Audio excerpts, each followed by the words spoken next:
c'est pas cette opposition-là qui va les empêcher quand même de travailler. Ça moom c'est sûr. fi mu toll nii Serigne Saliou ginnaaw El Malick dugal nañ ko fële nooy jàngatee également réaménagement bu ndaw bi ñu def ci gouvernement bi. Abbas Fall nekkoon député ñu yóbbu ko ci place kii di ministre bi di Yankhoba Diémé donc jël El Malick dugal ko assemblée jël Yankhoba dugal ci El Malick changement bi lan lañ ci mën a xaarandi ñun sénégalais yi.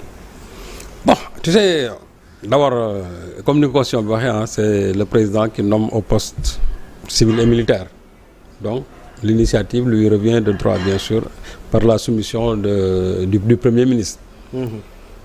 ñu bëri nag il s'attendait à ce que mu am benn genre séisme yooyu xam na vraiment remaniement mais moi j'ai compris pourquoi ñu El Malick ñu dem ñu génne kenn rek dugal parce que déjà gouvernement bi ba léegi liggéey wu ñoo c'est-à-dire que ci seen programme laa wax en réalité ils ont travaillé bi fi ñëw léegi mais ci seen programme ñoom bi nga xamante ne moo tax ñu fal leen ba léegi ñoom liggéey guñ ci donc li taxoon ñoom ñu tab leen fi te gisuma fi aussi vraiment loo xamante ni war na tax ñu fiy indi ay remaniement ak wala sax yenn grand réaménagement yi donc pour que le travail continue moo tax boo gisee sax keroog on a fait l'annonce tardive au palais de la République dañu El Malick dafa génn ñu déplacé Yankhoba ba pare dugal kii comment dirais-je Abbas Fall léegi nag y a une stratégie parce que Abbas aussi dans sa posture moi je sais que c'est quelqu'un qui veut filer vers la mairie de Dakar. mais foofu yaa rencontre entre Abbas et Barthélémy Dias sûrement. ku jiite travailleurs yi Barthélémy.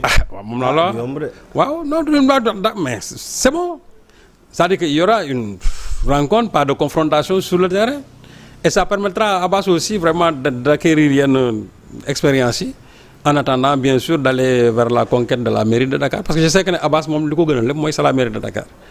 Et beaucoup de Sénégalais aussi, en tout cas beaucoup de Pastéfiens le voient à la tête de la mairie de Dakar. Bon, si les choses ne changent pas entre-temps, mais moi je l'aurais bien vu là-bas comme étant vraiment le maire de Dakar. Parce que c'est le maire de Dakar... Mais est-ce qu'il doit réduire ses chances puisque suñu xoolee ne cumul bi moom déjà dañ ko tegee... Ouais, mais il peut bel et bien démissionner comme El Malick l'a fait. Démissionner pour aller occuper tout simplement la mairie de Dakar. C'est ça. Rien ne l'empêche de le faire. Mais man de ce que je lui souhaite vraiment bon vent et puis qu'il travaille en harmonie avec ñi nga xam ne moom la fa fekk parce que déjà la machine est huilée donc moom bu ñëwee rek il s'intègre et je crois que il va dans la même direction quoi avec le même rythme. waaw. alors sëñ Saliou beneen bi mooy ci rythme boobu ñuy doxee ci semaine bi également am na boo xam te ne nii sonal na nopp yi ñu naan abrogation loi jëm ci amnistie bi. soxna si nga lim sànq nekk présidente groupe parlementaire bu ñoom Macky Sall bi. Aïssata Tall Sall nekkoon fi njiit tamit ci gouvernement ba le passé. yoroon sax wàllu yoon.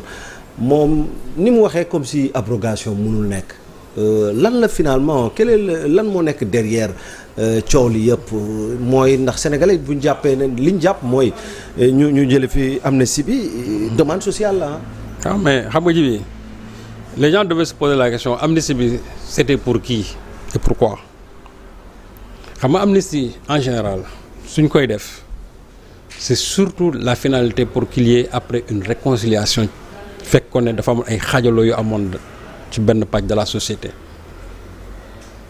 la plupart boo gisee amnistie yi amoon par exemple Casamance c'est vrai qu'il y a eu des atrocités là-bas mais buñ bëgg a dellusiwaat xel yi rassembler waat nit ñi ñu ne nañu vraiment ñi nga xam yëpp ñu ngi leen toppoon ñu nekk ay doomu Casamance nañ leen amnistier bu ko fexee ça va faciliter la réconciliation dans cette région là. D'accord. xam nga amnistie yooyu mosoo dégg nit ku taxaw daal ne kenn parce que nit ñi finalement loolu la ñu bëggoon mais amnistie bi di renvoyer comme amnistie aussi à de la loi Ezzan amnistie bi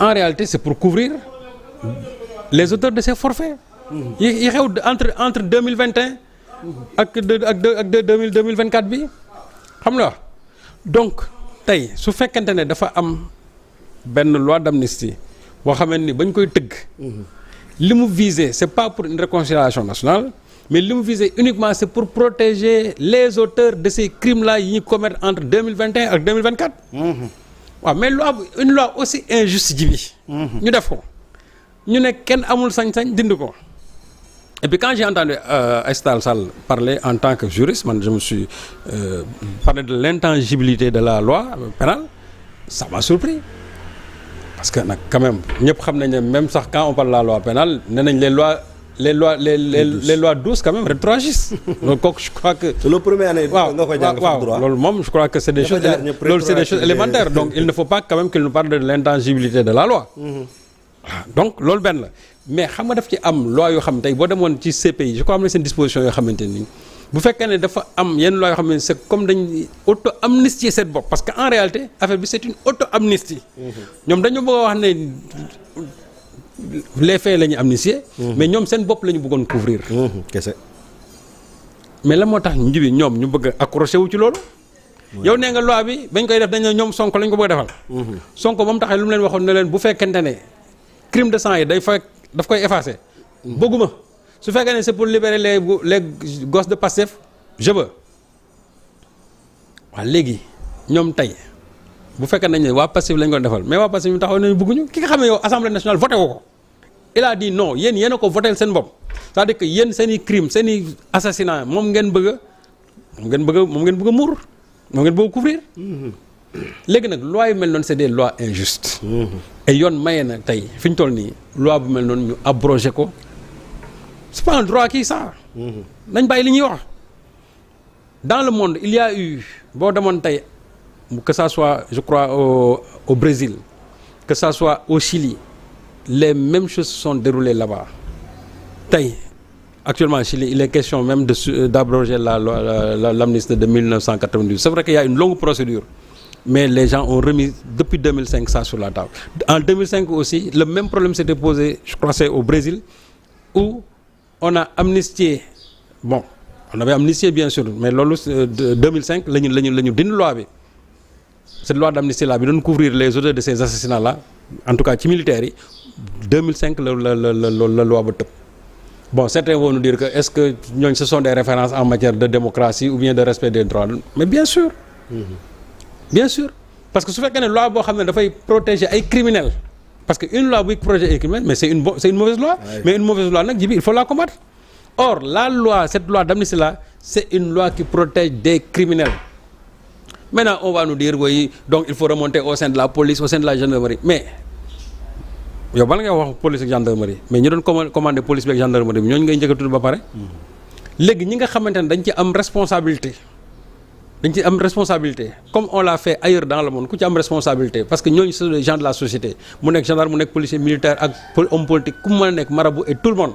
ku ci mën a nekk boo ci laalee yoon nee naa la loi est aveugle yoon xool ni kii lii la ku fekk ne da nga ci am loo ci laal nga am ci responsabilité bu ñu demee devant les tribunaux ou bien devant les cours là yow sa wàll boobu da nga tu dois payer. donc Aïssata Tall Sall qu'elle cesse de défendre le diable quand même parce que fi ñu toll nii j'ai l'impression que moom elle est là comme genre xaw ma nu ñu koy waxee ni benn genre messie pour venir. moom kay daa mel ni moom dañ ko indi pour venir protéger ay les Macky Sall mais le problème que c'est mooy ñoom Macky Sall ne doit pas échapper à la justice sénégalaise xamu fan lañ koy jaar mais Macky Sall moom c'est lui qui a été le commanditaire de tous ces assassinats là dans ce pays mais ñu ne woon nag maintenant ces bras armés là sooy ministre de l'intérieur ministre de la justice ñooñu kooku lu tax kenn du ko tudd moom. moom kii Antoine Diome waaw mais kenn du ko tudd mais xam na ne il sera l'un des premiers clients de cette cour de haute cour de justice ça c'est sûr. il sera l'un des premiers clients.